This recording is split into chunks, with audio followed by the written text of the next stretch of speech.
মেঝেতে বসে খাওয়ার উপকারিতা।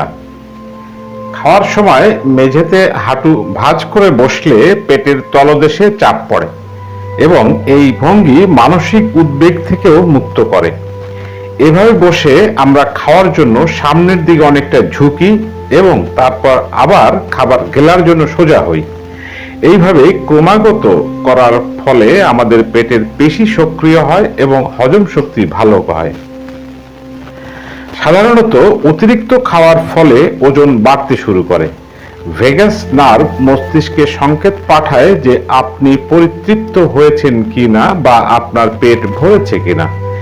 কিন্তু টেবিল চেয়ারে বসে খেলে এই স্নায়ু পূর্ণ মাত্রায় কাজ করে না, আর এমনটা হওয়ার কারণে বেশি মাত্রায় খাওয়া হয়ে যায়। খাওয়ার সময় মেঝেতে বসলে এই স্নায়ু ভালোভাবে কাজ করে, ফলে অতিরিক্ত খাওয়ার সুযোগ থাকে না। এই অভ্যাসটি অর্থাৎ মেঝেতে বসে খাওয়ার অভ্যাস আমাদের শরীরকে আরো শক্তিশালী এবং ফ্লেক্সিবল করে তুলতে পারে।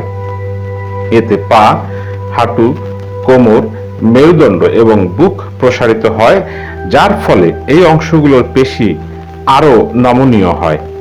শরীরের নিচের অংশের গাঁটগুলি আরো সক্রিয় হয়ে ওঠে, ফলে কোনো ব্যথা বা বেদনা হওয়ার আশঙ্কা থাকে না। ভালো হজম হওয়ার জন্য শরীরের সঠিক রক্ত সঞ্চালন হওয়া খুবই প্রয়োজন। মেঝেতে হাঁটু ভেঙে বসলে শরীরের রক্ত সঞ্চালন ঠিক মতো হয়। মাটিতে বসলে শরীরের অক্সিজেন সরবরাহের পরিমাণও বেড়ে যায়, যার প্রভাব পড়ে সোজা হৃৎপিণ্ডের উপর। এতে করে হৃৎপিণ্ডও ভালো থাকে। তাই বন্ধুরা, অভ্যেস পাল্টে ফেলুন। আবার আমরা আমাদের পুরনো অভ্যাসে ফিরে যাই, মেঝেতে বসে খাওয়ার অভ্যাস গড়ে তুলি এবং সুস্থ থাকি।